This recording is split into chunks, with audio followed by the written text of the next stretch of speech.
आए भैया, हम सिंगर सुनील सोजन आप सबके छोट भाई भोजपुरी गायक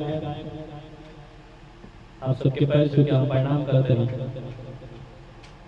और आप सब अपने भाई की बहुत प्यार दुलार दिल, बहुत आप सबके प्यार पाके अच्छा लगेला। और आशा ना पूरा विश्वास बा कि आप सब ऐसे ही प्यार बनौले या आशीर्वाद बनौले हैं अपने छोटे भाई पर। और बहुत जल्द हमारा आवे वाला आप सबके बीच नया कुछ सुनने को मिली। और आज हमारे अपने स्टूडियो पे अगर आप सबके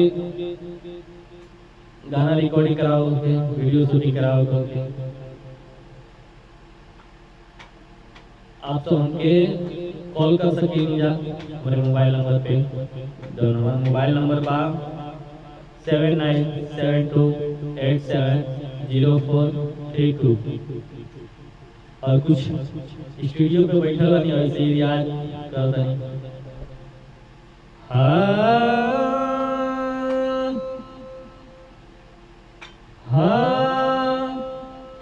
शारदा भवानी राखो सभा बीच पानी, दोनों हाथ जोड़ी पड़ी पैया हे मैया। बुधिया में हीन बनी दुखिया बेदीन बनी, न पढ़नी पूरा पढ़ैया हे मैया।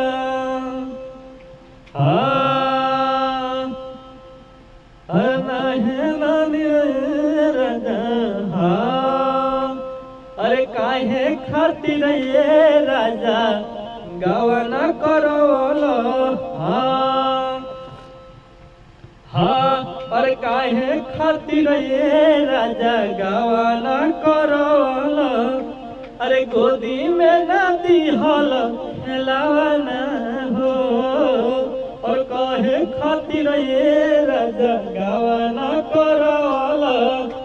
गोदी में ना दिहल खेलावाना हो। भैया अक्सर गोलू राजा हमारे बड़ भाई सब प्रोग्राम करें वहाँ के तो ज़्यादा करके गाना गाएं हम, क्योंकि हमारे भी फेवरेट गाना है जुलाई आप सबकी सुननी है।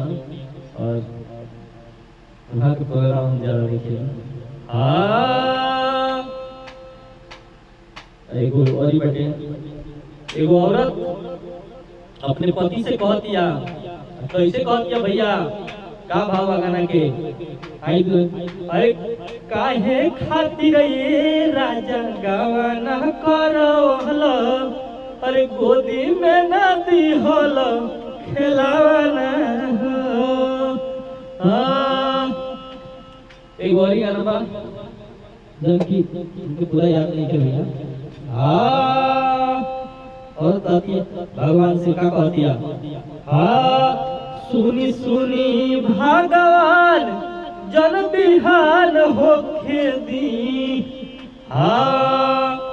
अरे सुनी सुनी भगवान जन बिहान होखे दी, तो हमारा राजा जी के गोरवा में जवान होखे दी। तो हमारा राजा जी की कुरवा में जवान होके दी। अरे काहे खातिर ये राजा गवाना करो। अरे गोदी में ना दिहल खेलाना हो। खातिर ये राजा गवाना करो। अरे गोदी में ना दिहल खेलाना हो। सुनी सुनी भगवान जन बिहान होके दी, तो हमारा राजा जी के कोरवा में जवान होके दी। तो हमारा राजा जी के कोरवा में जवान होके दी।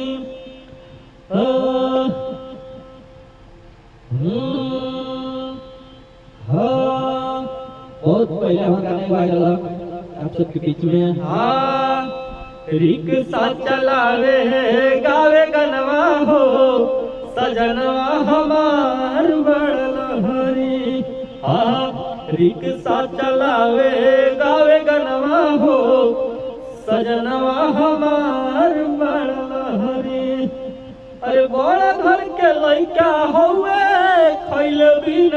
जुटल बा अजी नहीं हफत बड़ुए पहुँचे पे जुटल बा रिक्शा चलावे गावे गनवा हो सजनवा हमार बड़ हरी अरे रिक्शा चलावे गावे गनवा हो सजनवा हमार बड़ हरी। और ये गाना आए बहुत बढ़िया।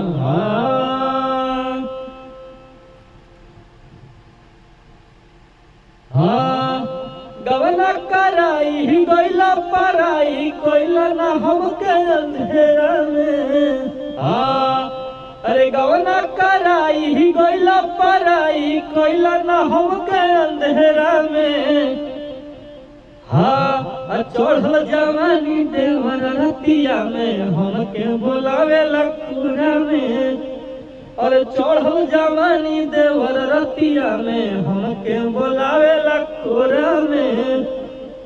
हाँ और ये सब आप सभी गाना सुने के बाद पूरा तो जाके हमारे चैनल पे आप सभी गाना सुन सकेंगे। जा हमारे चैनल पे गाना है आज कम कोई भी गाना गावे तो अपने चैनल से ही गावेंगे कैसी कंपनी बाड़ी से कंपनी की गाना हम देते नहीं और देनी पहले दे तो बहुत सारे मैंने तो कहा चैनल वाला रिपोर्ट मार दिलो तो ना तो नया कलाकार के सपोर्ट ना करेगी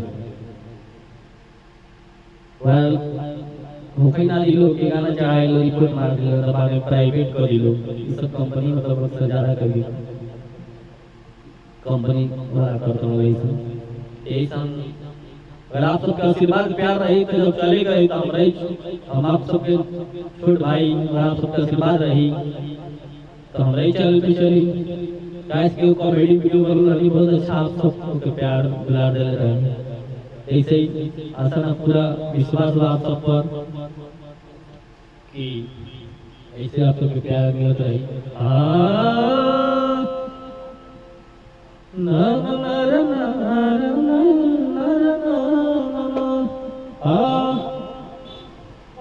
के उठला ले आईनी बोलिया के बली नवा के नथनी।